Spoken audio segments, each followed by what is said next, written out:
Matloat, hatap ki he o tō mafi, o afi o tau o talotonga. Hatap ki ahoik, kak ma hatau i whanua. Hatap atu ki he tangata i Presteni, ma kau whawhikau, hatau ki wholofora. Kore mua ke u ngatu ai, kai ata moku ai, whainga maari e ke u taitari lea ki mo tolo kotoa pē, mo wanga maheni, ki he ako wholofora, tuku atu i he wiki kotoa pē, me he platform ko ni. Pakolot pe mo e amanaki e hoko ai tau talanoa i wholofora i hua ko ni, tā pua ki te koe, i ho pirikimi, o whai mi taimi ki tāniti. O ai whiwhia mawahi a te au ki o whataha pa mo e tangata i Palestine, Trans-Pacific Union Mission, tangata i Palestine, malo atu ai mau taimi, tuk taimi, ke ki kau ai pa mau i he talanoa i o wholofora o he wike koe ni. Koe lot pe mo i whaamu, e hoko o wahe koe tāpuaki. Ke ngata pe ki te au, pe he whoki a te knau tolu kotoa pe he tau whiohi i he ope i he mauanga keresi koe ni. Ki mua pe ke ta hoko atu, taiki, sen, kata pe mua ki whai mua hata lot, no ki hoko tai pe, malo. Alo, o tua mafi ku afio he langi. Whaumore ange ma ngahala, na ki hanga mea ngaua ki maua i he hoa koe ni, ke mahoko tamai ko ha tāpuak, ke ki nau tolu, nau whanongoa mai, ai proklama ko toi tapu koe ni. Wa kai lotuni hof maanu no sisu place, o mau whambo ui. Amen. Amen. Kore peke u whamarumara atu he talawhakatapu ko kamata ake tawaka toi tapu i he hoa koe ni. Ka tā mōka e whakamari ko ni ke u kau whakatahatu. Ka mo e tokoa koe ni he ako te soni o hoa koe ni. Ka hage mena ke rafke he kamatanga koe kuata fōwhu koe ni tau hako ai ke toi koe a māke. Kosperi na e tohi a māke. Koe ki tohi nou nou taha pēni he whai kosperi. Mahe pē taha ono. Aia koe ki tohi koe ni o whakapatono o pito e tohi a māke o whakatatau ke ngahi kaweinga. Na e mahu inga ki a māke. Pea e kau skola tokolahi. Ka waka toi tapuko e fufua kosperi na e tohi. I he whai kosperi. Na e tohi kosperi ko ni he 80 ono noa. Me mei tau e tolu noa me he osiko ia pekia si sukalaisi. Ai kau si atu na kei ki fuwa ma mao. Me he taimi na e mawahe si sukalaisi. Me he mamo ko ni. Ko tohi a māke o ku wahewahe ke kongalalahi e ua. Te tautoki weteke, tautori e ako e whaikiki ke tohi a māke i he kuata koe ni. Ka ki he kamata koe wahe kongalalahi e ua o ku me mei tohi ai a māke. Wahe uluaki ke wahe no walu. E konga uluaki hange o taria e māke e whihu i poko haia sisu. Poko haia sisu kaisi. Pea o ku kai ke te fu lahi whamoreke e taimi a māke ke sio ke historia a tatau pa mo e ngahi u tohi koe. Ka ku hanga e māke a to'o mai pe e ngahi ngā ue mo ui mo ngahi mana nei whai si sukalaisi ke ne hanga o whamatala aki pe ko haia si sukalaisi. Na ne hanga i kunai a ngā ue whapouri e te volo ne o mai e amanakire rigi he whainga tā ia ne a koi e moni o kune tongia lo loto ke he moui o e tangata.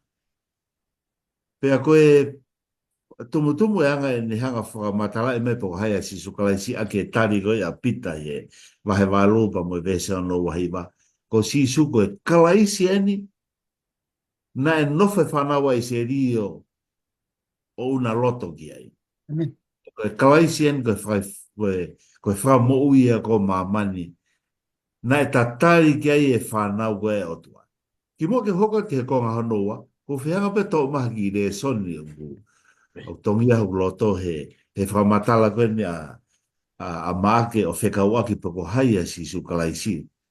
He koe taimlahi whoke anga e tau, ko hai koe, pa te whanga tō ate, koe aho fitu au o ate ku certificate i baptaiso.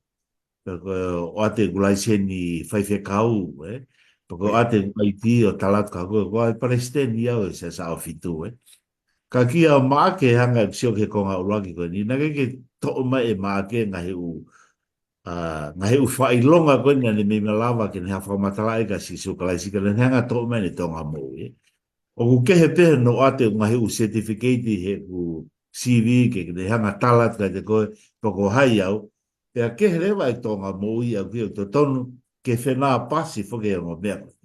Pako wako e au e re soni ai ke taimu whawhehu i ai ko hai koe. Siofi pe tonga moi pe o ku whenā pasi nei pa moe mea ko tu ai koe. Toko taha au fitu au, toko taha whaiwhe kau au, kau whenā pasi nei, ka pa ia hatate ranga tohi moi, pa moe whainga ngā au e moe whainga tai tolo o te mau, Konga honoua e rawea paura. Sorry, a maake. O neanga tari e whihui, pe koe whanonga mo ui a sisu kalaisi ki whei, Where was he going, Pe koe tari whoki o e whihui ko nina e tau fuu ai e kau lotu o e konga ko ia. Hena nau whaka kau kofu nau tune koe tau mua mo ui a sisu kalaisi i he mama ko ni ke ne hanga whakatau a tāna ki lau tolu me he pōpula ki he pule anga longa. Pe koe taimi kona e alu ai koe mui a sisu kalaisi o iku koe ki he kolosi. Toe a manaki a kau lotu e aho koe ia. Pea whama aiwa whenga waka maake ke nea whamatala i he ni koe i hena sisu kalaisi he mamu e ni au. Kai koe ni hao nai ke tau i ka kai loma. Kai koe ni hao nai ke whakamui a mamani kotoa. Me he pōpula o e angahala. Ai e nei to tonu e ke tau mate tāngata. Pako ki le son peko whianga tau mai me he konga ano ua ko ia.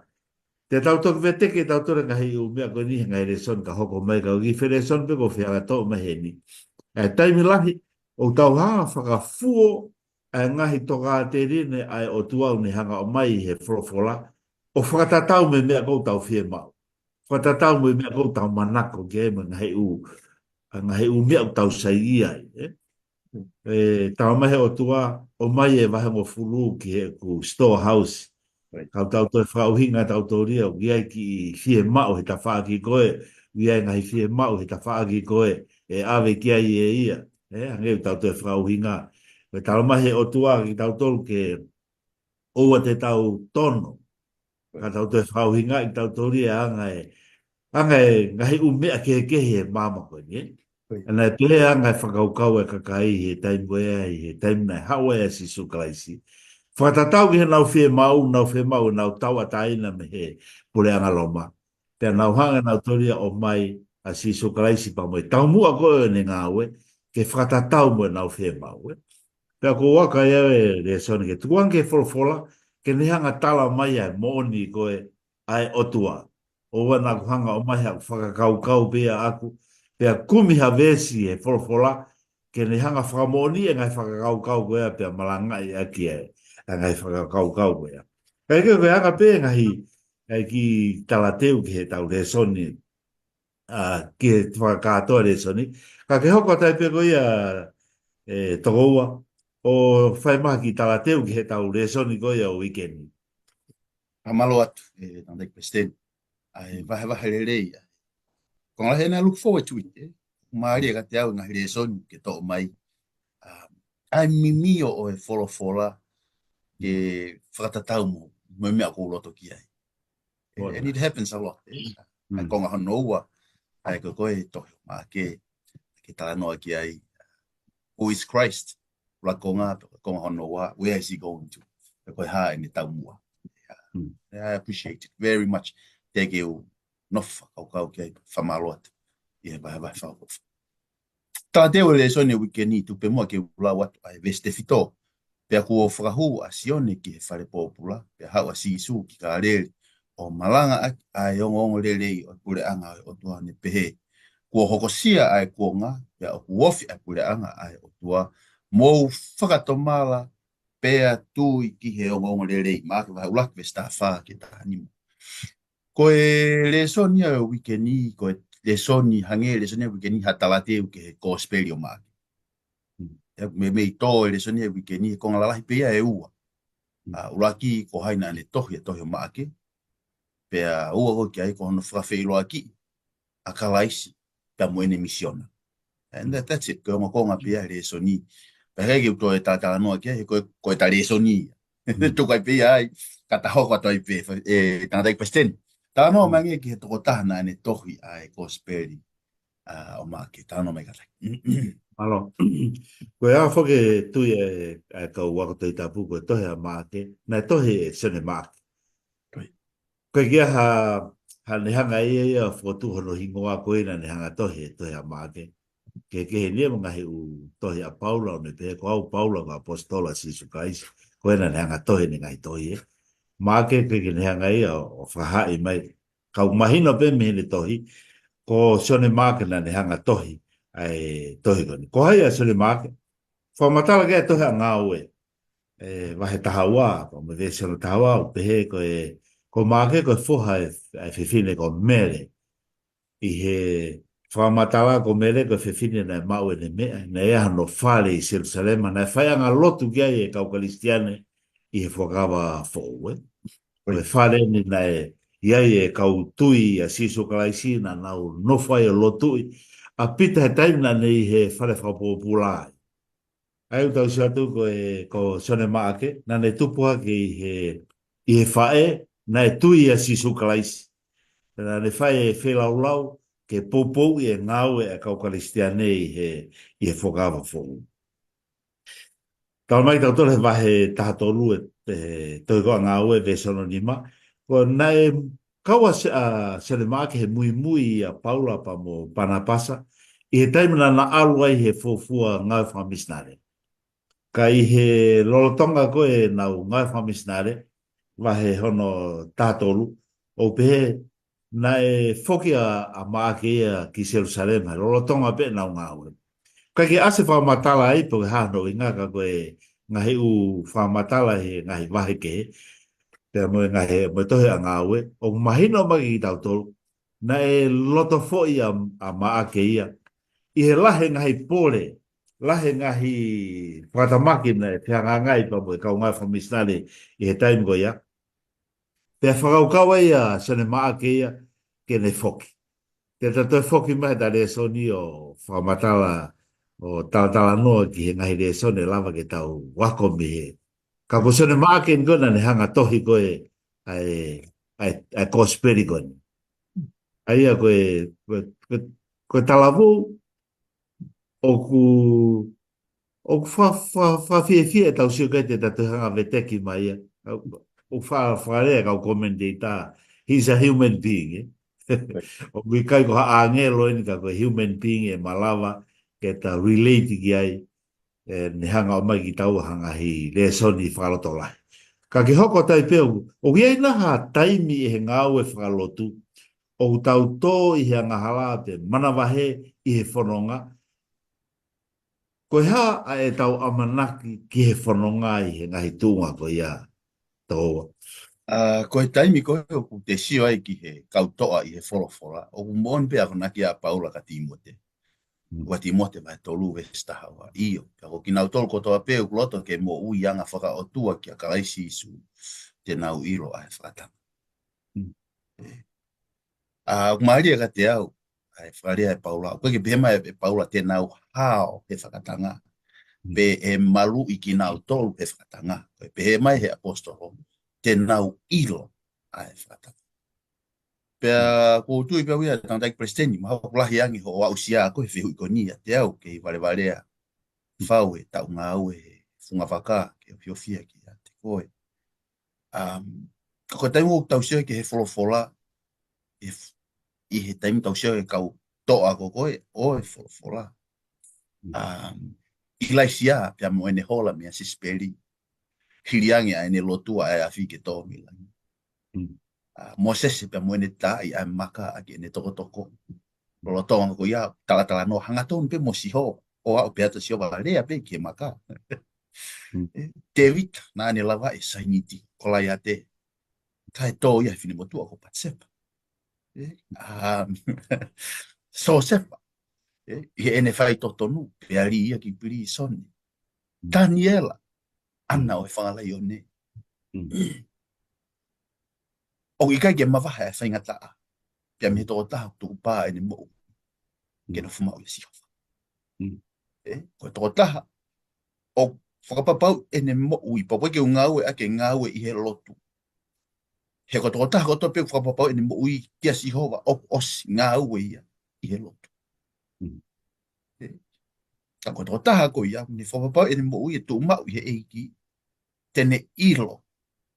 Ai whainga taa. Ai whakatanga. Ai mamahi. Peheka ke mawahe mamahi a ko ia me whakatanga me he ene mo ui. O a upe ki he aho. Peki ai. Ko e whehui i rewa. Ko e hae tau amanaki. Ko e hae tau amanaki. Na ni te tau amanaki he koloa. Tau amanaki he iwi. Tau kei poto whakai tangata ui he maamani ko. O manat ma upe taimi o hawa e ngahi. Halafononga o e mo ui o. O au si ai e ilo ko ini o e mamahi. Whaingata ape ko e whakatanga. O manat ma upe ke haari vai. Hako e lone. E kai ke fuaki e sihova ha nau tofia. Ko nau tofia. Ko sihova. Mene. E tangata sa me vai taha no ves ni ma mo yo no. Ko hono lelei o ho tofia mo e kuipu a sihova. O ke tauhi o talota. O falo ke te au ai ngahi afu i he ngahi potu mata mata lelei iyo. O ma ai tofia lelei. Ko tofia e tangata ngā ue ai iki. Ko tangata ni whakapapau e ne mo ui ma ai eiki. Ko eiki. Tako ni amanaki pe. Nothing else. Ko eiki. Tau mai ni uhanga he te mo ui tuku pā ki he eiki.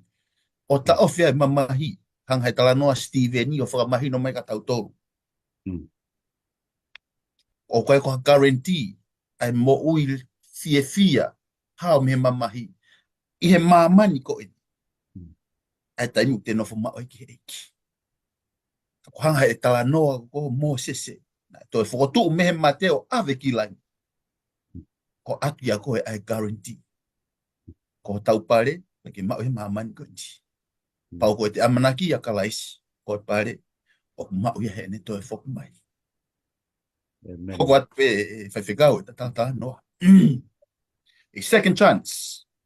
Tala noa mai nge ki he i kai loto a paula ke whenonga pe mosione maa ke. Kai loto a pane pasa ke toi aveangi hanu whainga maari. Tala noa mai kata. Malo obito e vai he whawho whamawhana.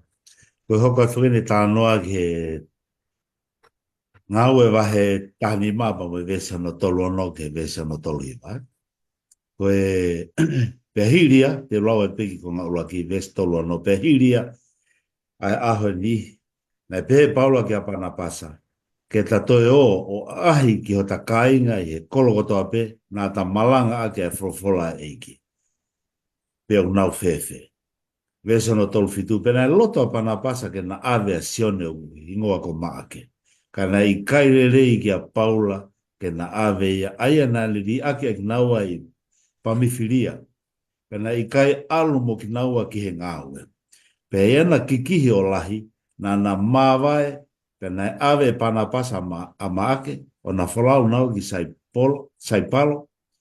Pena i whire paula ia sai losi. Pena alo hufia e kainga naua ki alo ofa e otua. Pena alo naua ki Siria mo Sisilia. O na tokoni e ngai siasi ko ia. Koe tala noa matua ki maari e ni e o tangata. Helo e ngau whamisinare he whokawa fōu. Paula pa mo pāna pasa. Kai ke loto paula ke na te almo maake. Mo sene maake ko nohi ngā koe he. Toi whoki me koa sene maake he.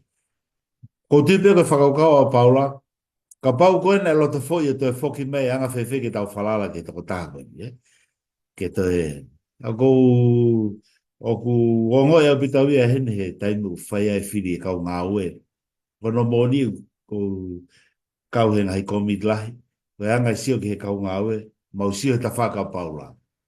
e mausia ta whaka a pana pasa, Te to lau mea nai ki he ngai re soni ko ia ka koe time lai tau sio ki he experience ngahi umena nau fō mai ai pe ku iai naha ngahi makatu ungai te tau whalala e lawa toko tāko ni o alo whahoko e ngahi ngāo e koe ia.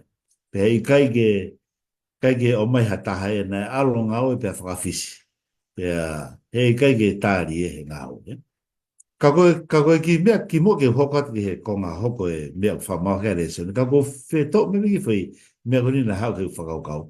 Ongo tangata koe ni, aina ki whakakiki hea. Hai una ke loto taha ke awe a Saremaa kai ke loto toko taha e. Pea na whakakaukau rewa, na mawa e ua. Alu koe ke ta whakoe, ka waloa ta whaki koe mo kau ngā oe. Koe taimlahi whuke ngā oe ia. Koe ta kai peke ta loto taha, ta noho whai pe taua ke ai pe taua e ke lawa hanga oi, Kau ne hanga o mai e whiri e singo ni. Tuko ke, ka pau o ku tonu e malawa pe ia, ke ta disagree, e hanga e ngai whunga ngā oi. Ka ode ta noho ai pe taua ia o, ke he whai disagreement ko ia. O whia mau e ngā oi ke hoko atu. Kau ta disagree he whai, vea koe ni, alu ko whakahoko e, kau alau ia whakahoko ke koloa, ke hoko te ngāua e iki. Pea te ta toki ako ana he re soni. E nau te whongu me mena tolo ngai whakata. Kana kai ke nā nofo ke ai pe o ke ai pe.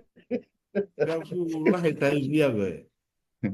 E ta tae tui ta tau pe. Ke ta ke ai pe tau e au ke ta mate. Kau kai ke pe he anga re soni ko sio a he ni. Kai ke tonu ko ta hau pe ko ta disagree ha whainga mea. Osi pe ko no vai. Kau kai ke talawa ke ta tui ta tau. Ok. Algo whai ngau ke, o lau whai ngau koe. Hoka te vai ai resonia ke whamama whai me ki tau tole mena ke osi lau mea re nai. Ai whai ngata koe, ai ngai ngau e koe te tanga whakahoko. Pama e o tua. Kana usai a ho lawe nai, kai koe uhinga ne ke kau whai whekau pe. Ka ko mai tau resone te tohi koa ua korinto wahe tata. E ki lau loa te ngai vesi ai. Pe ririu kono ko nau ku tō mea. Koe kau whewhe kau a kalaisi aki nau tolu. Pea hoka rewa paula pe. O kou rea o hange haware. O kou lahi hake. I he ngahi ngāu e lahi au pito. I he ngahi kau i maia o lahi au pito. Ai koe whamatara le vana paula ke ngahi whainga taa kona ne fōwai. I he nofo whare whakapōpula o liunga lahi hake. Pea liunga lahi i he mate. Nei liunga nima a hoku haha e he kakai siu. Pea taki tolungo fulu mahiwa a he tā. Koko te lauia koe e ngahi vesi, te ke ose. Ka kou whengata i pēku hangi koa ko ngoi. O ngoi hala ia hano laue. Whamatalawe ne paula. Ai ngai whengata na ne fōwai. He kono moni o na ia. Koe taimi kou tau fōwai koe ngai whengata o ngau e. Ko talano bera ngā whai whekau. Pa te hau ko lau koe ngahi u hau sia koe na paula. O te te ongo i maa ki tai he te loto fōi. He whanga ki mamahi u te fōwai. Ko te lau koe ngahi mamahi koe na fōwai koe paula. Pea te sio ke te ngahi mamahi. O ku suka au pita kau ngai whai whekau tai mingi. Suka au pita ke tone ke whaka ngai loto fōi. Na ke awa paula ia malanga hasiasi pa anga ne sila. Paanga la. Na ke awa paula ia ki o malanga pea oange hasiasi ne kui basket o foki moi. Wenu tamai paula he ni nai whakatangai nai uipi. Kana ke loto fōi a paula. Ke loto fōi a paula ia he. I he pea tāne i nei ke kai ke loto a paula ke ne awasa ne maa ke he ke tangata loto lahi a paula au pehe paula ia kai ke utarea o mai whan kalasiko ni ko ne ki ai peha ki mamai si ko loto fo ia foki pako sa ia peha wha mamafa e leso ni neongo te toki lawa nai ki hono ki helele a hono hanga e parapasa o pusia kia se ne maa ke kau kuhanga le so ni i he whai kongo ni o whamama whae mage i taua. O ua te taloto fo i vave i he whepaki pa mo fanki mamahi o mo ikoni. Ka wia ha whainga ta au ke fowai, alo lau e tohi kona ua korinto vai tata, ke ngahe mamahi kona e whepake a paura. Pea ke lau pepa mo e tala noa e ngahe whepake na e fowai a sisu kalaisi taimi na ne mo he, na ne he mama ikoni. Ko lau pe ngahe mamahi ko ia, te ke ongo i maa ko ia ho loto foi. Te ke whakawhisi, kono i ngā ko whanki mamahi na ke fowai. Ka ke hoko tai pēa ai talanoa mai ange ki he liliu asone maake o kule koti koni he talanoa koni. Kamala te wheka o ko kata ki pehe ku marimari. I he o whakatala noa. O ku maari e ka te au. O whakatala noa ka. Panau mi ai ke pau ua tutulo ua tanga taiki president. Pa ko pepe ke te tuku pe pau. Te ria na te ko peka tau. O ia pia kia ki. Ke tau kau ngā ue. O ulongo a i he lotu. Ta ko marimari pe whakaukau ki ai. Whakaamo e pe ia haa. E mao i mahino ko ia. We can disagree and yet still understand each other. Fu fia maulahi. Kai ke hoko tau e. Koe haa ririwa sione maake o kule koti fofo.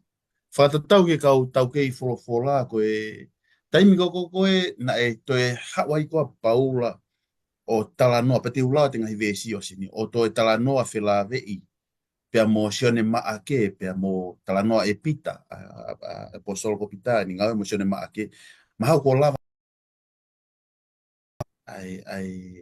the time difference between he mea koe nai palapale mai paula mo pani pasa na ke talanoa ki ai, ia sione maake, pia mo e taimi koe nai toi tohea koe paula, hanko tohi kuna kolose, vai wha vesi, yongo fulu, o pehea e paula, o kou ofa ki am te ki moutolu, mo maake koe tama ai o fifini, o pan pasa.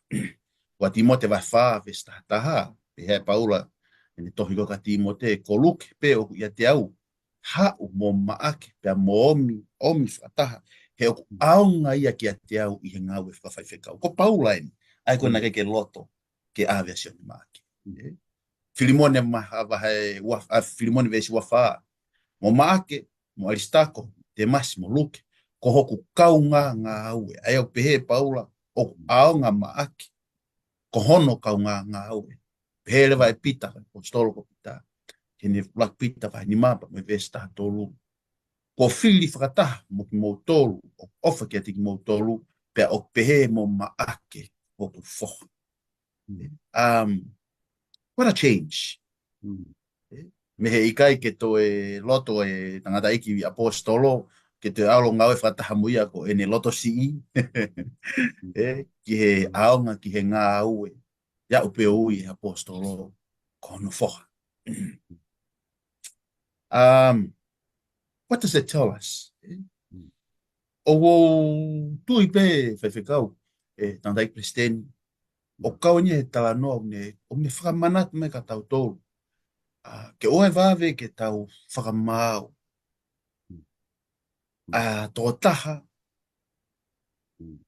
i hane tōnou no. Tau mau ki ai. Koe taimio ko usio ke tala noa koe ni o kulere manatu na e aho na e saula i a pau. Pea tō pau. Na e aho. Tau tatau pe kia tau tolu kātoni o tau tō kaki he lotu. O gai ho tau kuohili tā lunga pia moi keresi ai iki o tau i he tau ahoni. O mahino mau peka te au ai whakaukau ko ni. O gai tangata malanga heni o ai funga whakape Pastor Henry Wright. Koe ki o lawe i pio. Mea i tangata i Pestenia.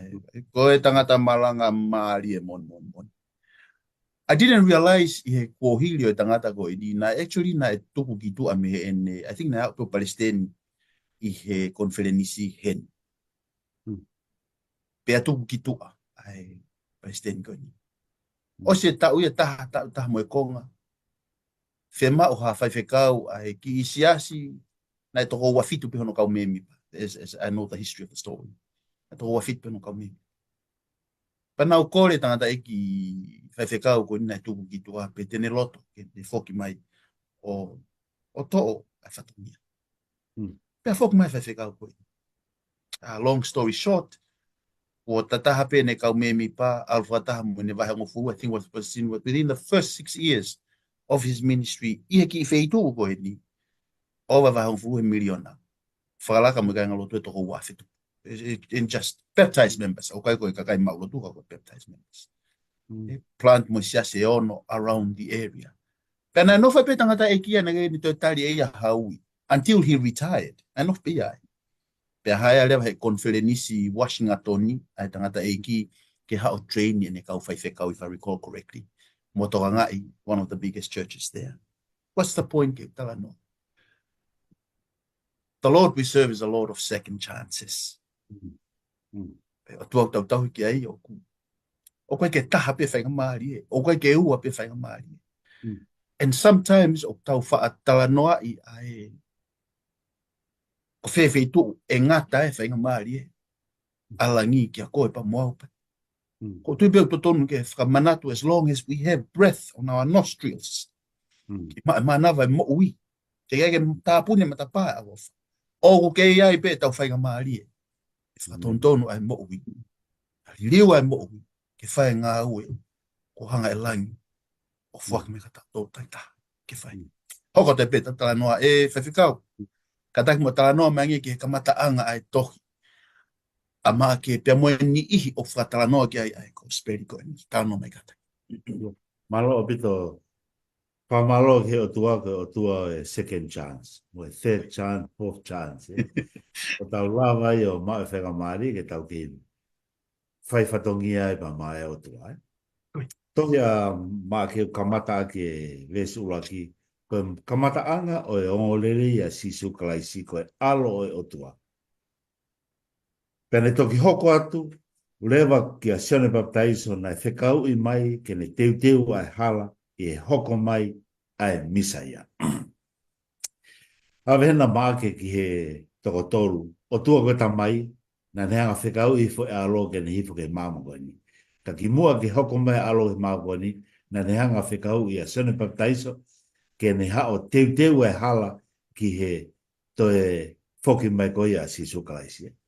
A ko whamanatu mai tatore e taure soni koe whamatala koe a maake koe ni koe hiki tonu mai penia me he whokawa motua.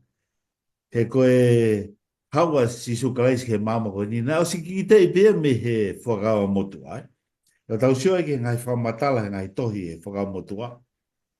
Ai ngahi urea koe a koe me ko ta tau pia no hiki me koe sone maati. Ka pati au ke tohe exotos me he uatolu ve sua noa.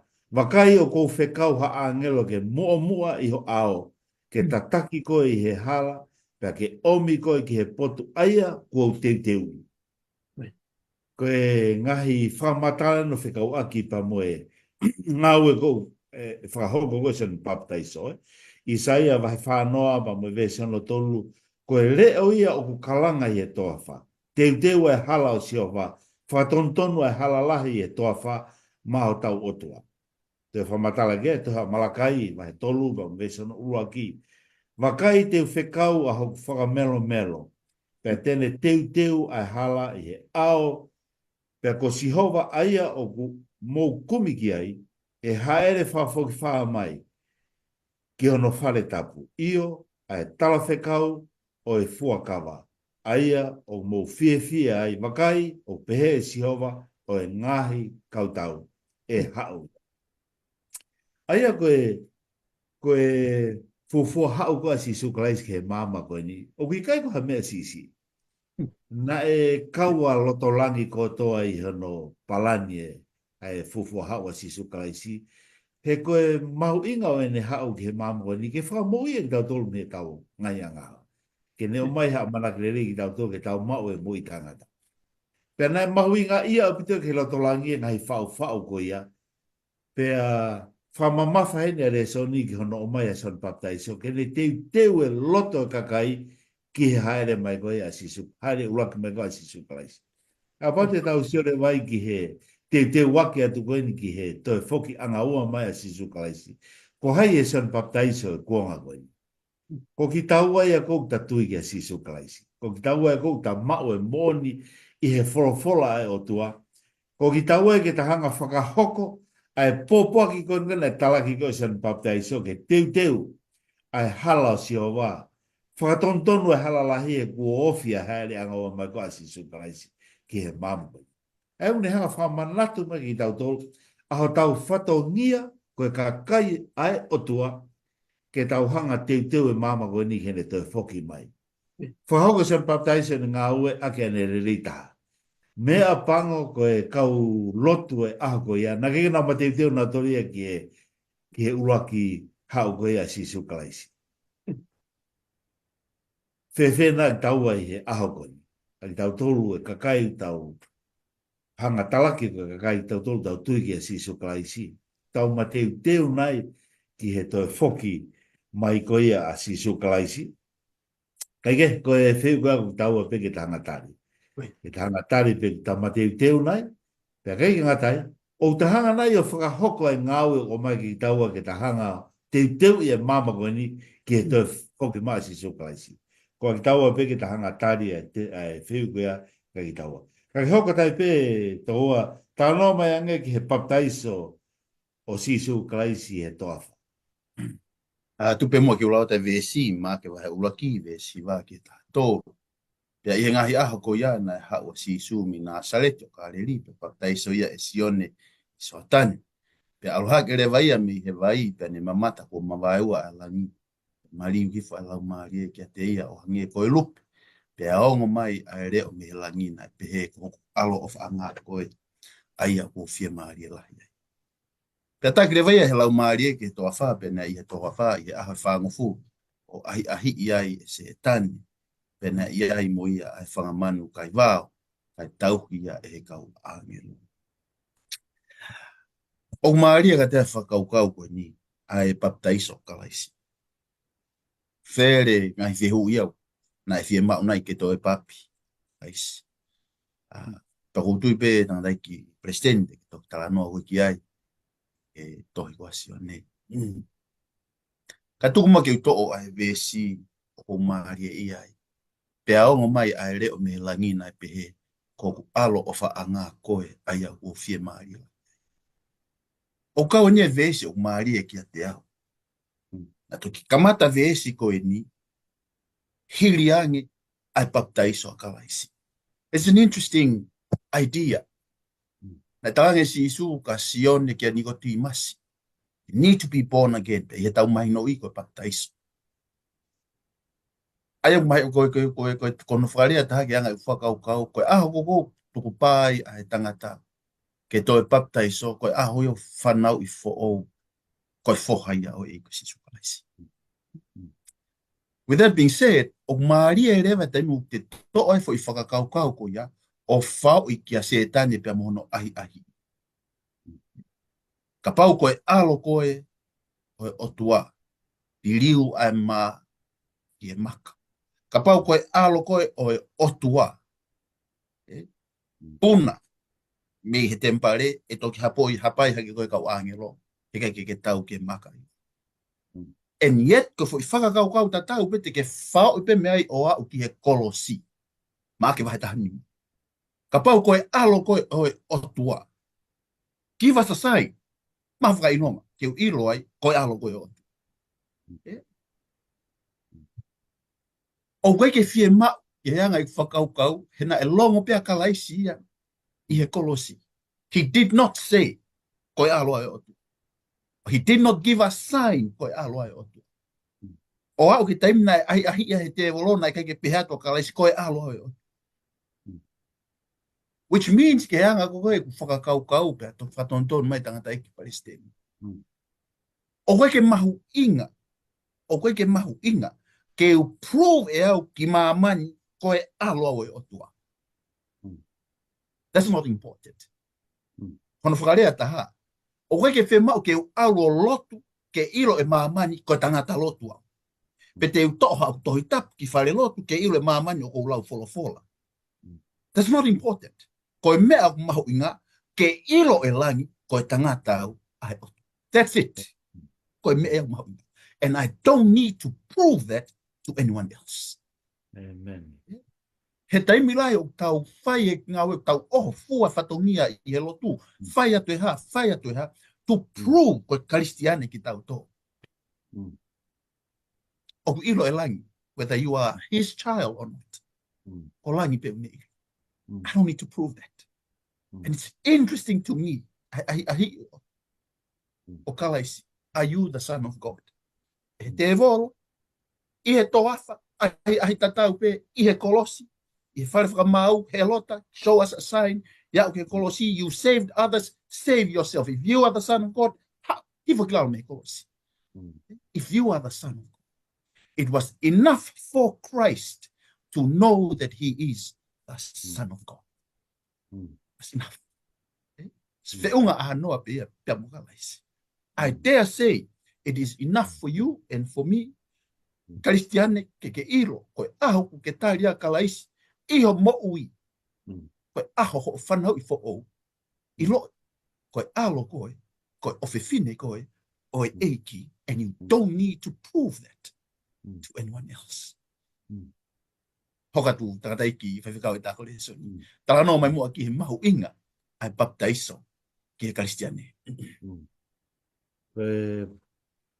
Whamatala whamawhana o bito o whamatala mai whela ave I baptaiso si sukaisi pa mene pia moe ahi I he toa wha. The gospel no declare he o tua koku alo o whaanga pia te whawhiwi he te wolo ia. Ai, paku ke o sanga peko tari mai whiwi ko niu. Tō ai whakaugau. Te kiki uhanga o whena bas whakahoko. Ai ne baptaiso pa moe ai hei kau ke hanga whakahoko. Ai te hoko taki le rei au pito. A hono te krea he o tua koku alo en pia te whawhiwi ai kau maari au pito ngai whamatala ko ia. Ai ko mahu inga ko baptaiso, ai te talapu I ta taria. Kono mahu inga baptaiso, I he ta papi pe, o ta tuirewa, koe alo tau ai o tua. Koe whanau rewa I tau tolu ai o tua. Ko hanga he o tua taria whila o lao si sukalaisi, o ne hanga whamao no ne tau. Pako maari ia au pito hanga whahoko ia. Koe ke tau tonu ke tau tori a prove. Ai tau tolu koe whanau tau tolu o tua aki whai ha moe ha.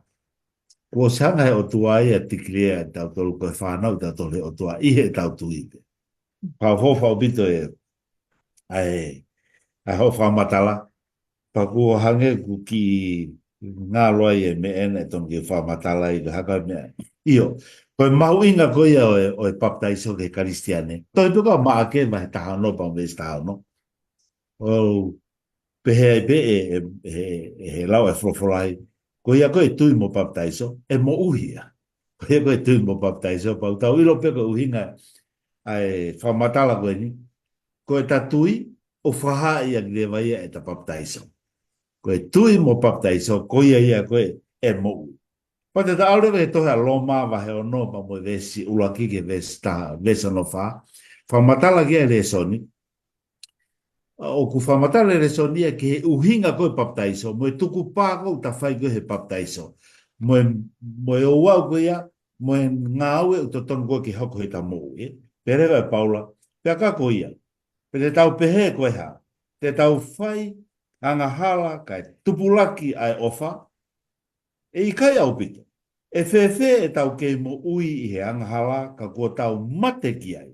I kai o mo ilo ko ki tau tolu toa pēna baptaiso ki a sisu kraisi. Nā tau baptaiso ki ene pekia pia koia, kua tau tanu whakataha mo ia I he baptaiso ki he mate. Ka uhi ke hange hono fotua kraisi me he mate, e he malohi o tamai, ke pehe foki, ene whelakai I he mo ui fo ou. Ai o whamanata e Paula e anga mo ui e Kristiane, mo e o wau koe baptaiso, ko e o wau e baptaiso, ko tau hanga e whahai, ko tau mate, ke he mo ui, na tau ia I pau tau toi tūhake, ke he mo ui fo ou, ia klaisi sisu. Ia klaisi sisu. Ai mea whamanata me tau tolu, ai mahu inga koe baptaiso. Koe baptaiso ui kai koe koloa peke whakamere ui lalo ka ui ai tuku pai ho tau loto, koe tau tuku lolo ka kato ke otua, pēu hālewe otua whai e ririu fo o he ta mōi. Koe taimu kou ta osi e koe i he me he baptaiso. O ta toi tu tawa ke he moui fo o hanga e lau maari e o whamaru i tawa ke ta moui fo o. Koe ke o hinga ne ke ta toi tu hako moui hauhawa. Ka o ta tu hake ke he moui pea mo sisu kalaisi ta whawhalala ke ta moui ko ta tō ta kore ke sisu lai ke te whakotua ki tawa. Pea hoko isa Jenny ke ta whanonga re vai ta mo sisu kalaisi. O pai ko ta whakotua hake i he baptaiso ke he moui hauhawa. Ka ko ta whakotua hake ke he moui fo o is a new Jenny.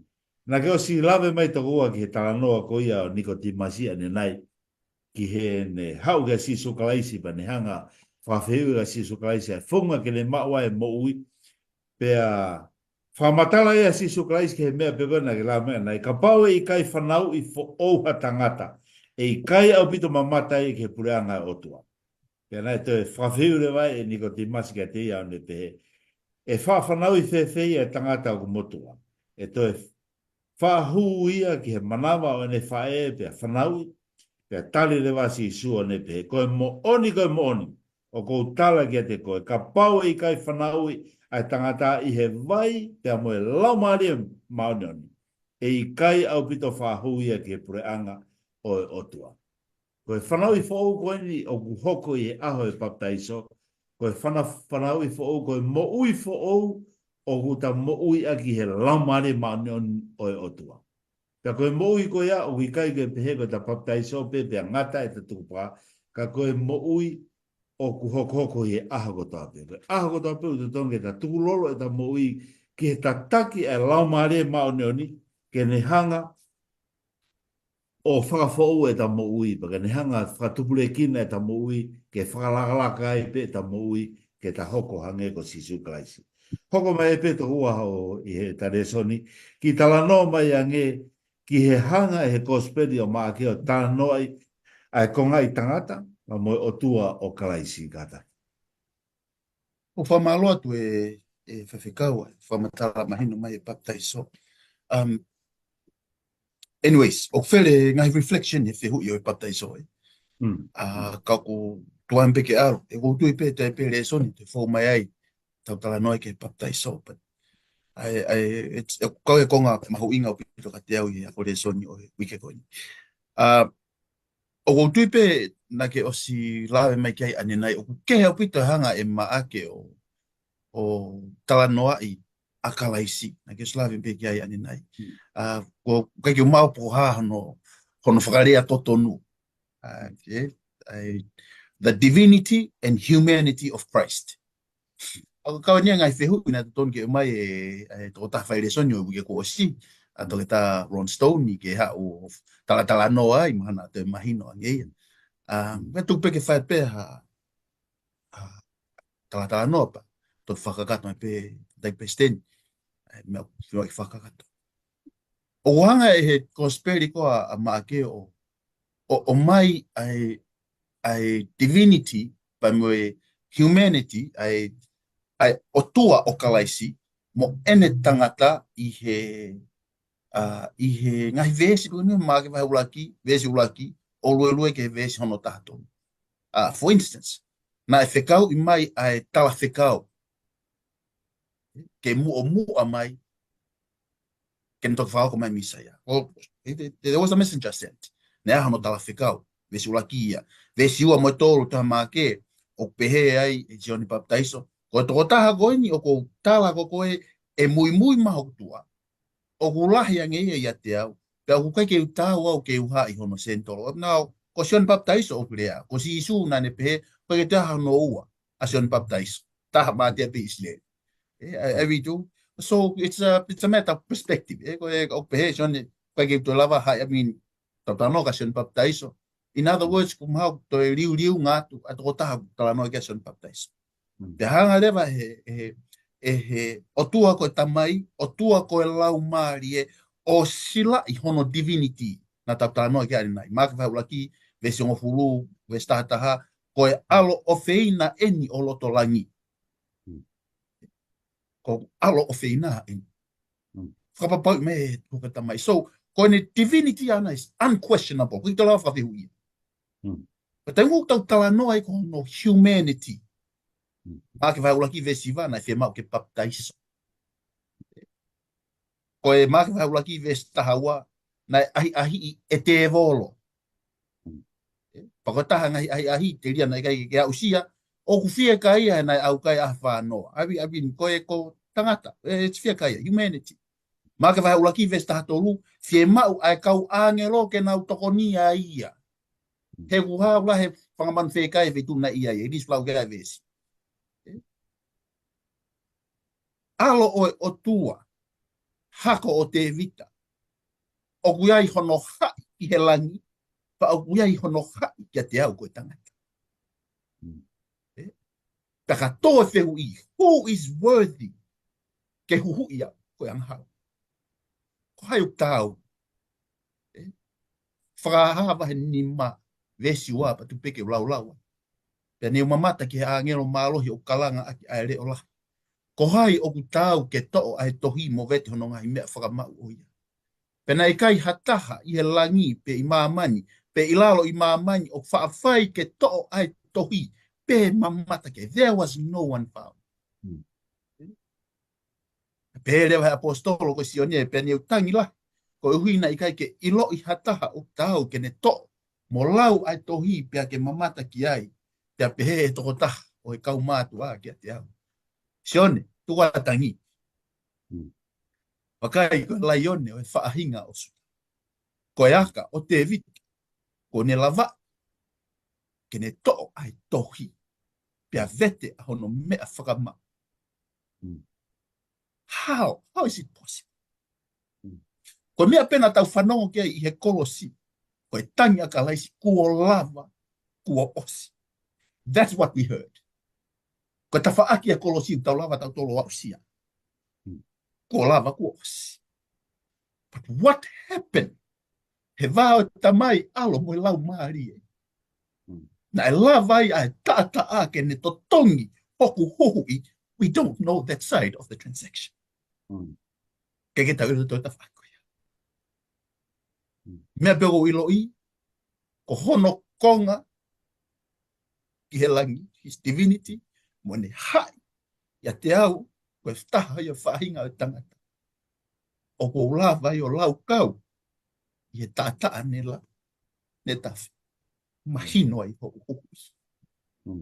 Ko ia tō taha peo tau, he is worthy.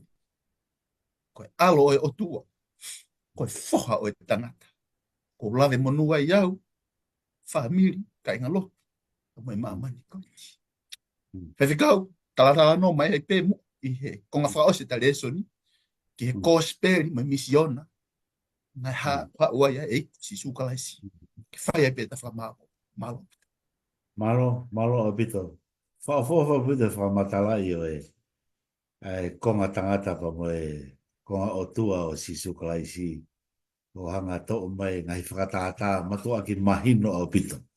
Malo o bito whamatala whaofofa o bito. Koe whaospo e dale soni a o ni o whikau aki e pa mo e. Kosperi o whatatau ka si sukalaisi e tawena a make.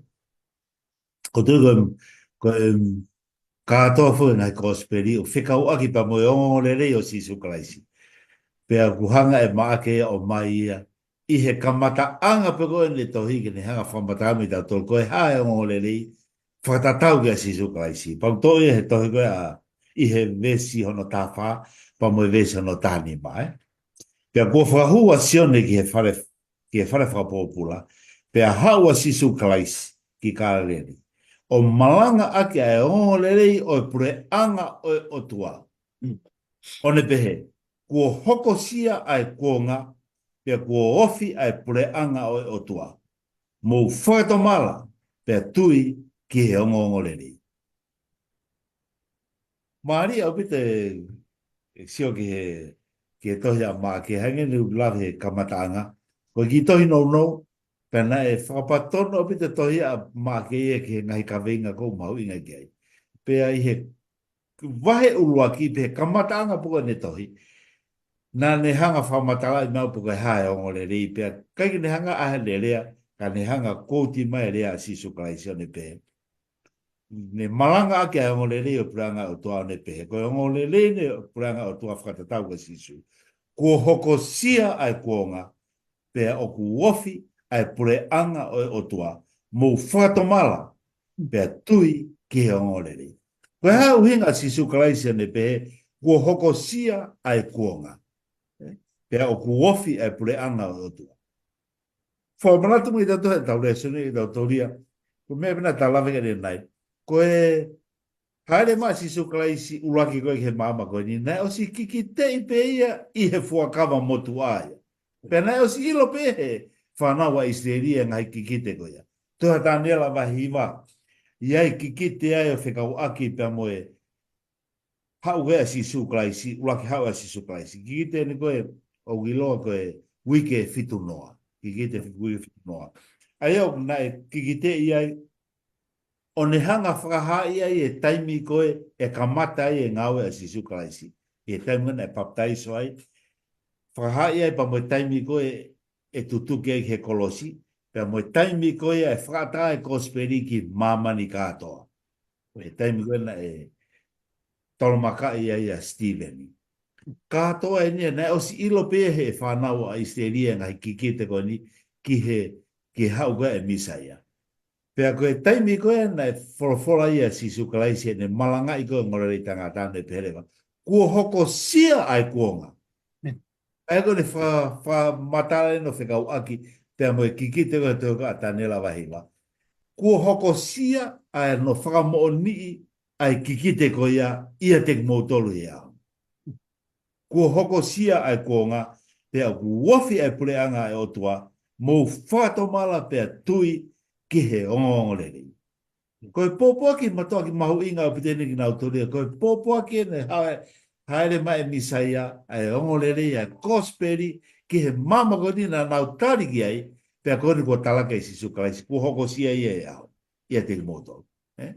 Ko tuku e tahai e whai pōpōki matoa ki mahu inga o pito ki he whanau, Nengo pe whaloloma na ke tari he kau Isteeri, kono inga hanga na talawe e na whakau na autoria ki he mea ke. Kana e whakahoko, ai hoko sia e kuonga, iho nau taimi, I he taimi koia. Ai hongorere ia. Pea koe pōpōki na talamai, koe harawe mea koe na totongi nau whai, ke nau whakatomala me nau ngahi angahara, pea nau tui ki he hongorere. Pea nau tui ki he hongorere. Ka paulu te tahanga po ki whamao popo ai pōpua ki koe o ngore reo whatatau ka sisu kalaisi. Ta alu ki he pōpua ki whakatoganga whakaose sisu I he toka whaha I he pōpua ka angelo uruaki. Pōpua ka angelo uruaki o pehe he whaha wa he tawha vese o nono. Pea wakai ha angelo e taha o ne puna I he lotolangi o ne Pea kune alu moia ai kosperi ta ngata ke malanga aki ke te nau tolo unofo e whanua. Pea ke pureanga kotoa pea mo matakari, mo rea, mo whahinga. Vesa no fitu. O ne lea o lahi o ne pe, mo manawahe ki he otua. Pea tuku koloria ki a te ia, he ko hoko sia ai taimi o ne whamau. Pea mo hu ki a te ia na ne ngahi a langi mo e whanua, mo e tahi, mo e ngahi matawai o e ngahi waitafe. Whamatala wene tohe a maake, ko e ongongoreri. Ko e ongongoreri e ni whatatau ga si sukalaisi. Ko e pōpōki ko ni ai angelo na ne hau pa mo e ongongoreri tangata ke talaki mamani. Wate tanga whakahoa ngo pōpōki, ko hoko sia, whamoe malanga e koa si sukalaisi, ko hoko sia ai taimi. Haka lawa e le si whakapatone. Ko hoko sia ai kuonga. Whamatala e vesia ko ni mumana wahe ki he otua pia tuka koloria ka te ia. He ko hoko sia ai taimi o ne whakamahu. Ko hoko sia ai taimi o ne whakamahu. Whelawe e anga e ango pōpua kia ko ni hano talaki ko hoko sia ai taimi o ne whakamahu. Mo hu kia te ia langi mo whanua mo tahi mo ngahi matawai o e mamakoi. popoaka si sukala si ko hoko si tai mi mu whakato mala pe mo tui ke popoake o ngoreri. Mo mana wahe ke o tua, koe mana wahe ke o tua, o whaha kia e tau whakato mala i he tau ngai angala. Pea tuku koloria ke te ia, he ko hoko sia e taimi o ele whakamau. Pea mo huu ke te ia nane ngauhi a langi mo whanua mo tai. Tau sio ki hanga whelawe e anga e ngotohi ko nipa mo mahu inga, o e pōpuaki o e ongoreri ke tau tolu hi ahu. O e pōpuaki ni nea mai he tohea whaha ke tau hanga talaki he mama koe ni kua hoko sia ai aho ane whamau. Lahea pita ngahi u kawinga lava ke tau lava ke eka tau whamamafa pe kua hoko sia ai kua hoko sia ai taimi o ane whamau. Ko iai o te tonu ke tau whato malam he tau ngai angala. Tau mana wahe ki o tua pe hiki a kono koloria e pōpua ki whakaosi i he tohe whakaha. Pe lawe e pa mo e pōpua ki koe ni he tohe ka a maake. Maari au bitu. E tō peke te ki whoki peki ki whamāpopo e tau rea soni he. Tuna talawe nei ki he tala no koe soni maake. Awe nei ki tala no koe soni maake. Nea ngaua ki o tua, nea ngoe ne tō no he ne moui. The court of the second chance. O ni hanga ia o mai ki tau tole whatolahi. Pe ko whewhai ngā tunga o giai e ta moui e ki malawa pe o tua ke ne mea ngāua ki taua. Kei ngā tai re son hono ua ki tau tole kau taki. Kei tau tole ngai tamai, ngai whae. Ko ako re son gori, ki ai tau kātaki ke lai. Hange peko mena ki lawe mega ane nai. Oe wawe ki he whaiwha mau. Ka tau wawe ki he mesi. Ko ngā whaosi le wau, tau rea soni tau wakia ki he kōsperi, whatatau ka sisu kalaisi, ne tā mai kua hoko sia e kuonga. Kua ofe preanga ia o tua. Ko ki tau tolu, o tonu ke tau whatomala me tau ngahi anga hala, pia tau whai e ngā ue o tua. Ku hanga o tua mai ki tau tolu ke tau ngā whao. Ko poak ta tau piu te whamamafa mai toi koe a whakaha. Io e kau whanongo mo mea mai ki he programa o e ahoni. Ko wawe taimia ke te whoki mai a siso kalaisi. Ko ki tau tauria, ko e tau ngāwe, o te tonu ke tau whatomala. Te tonu ke tau toi siuria siangi mo anga e tau mou i whakalau maari.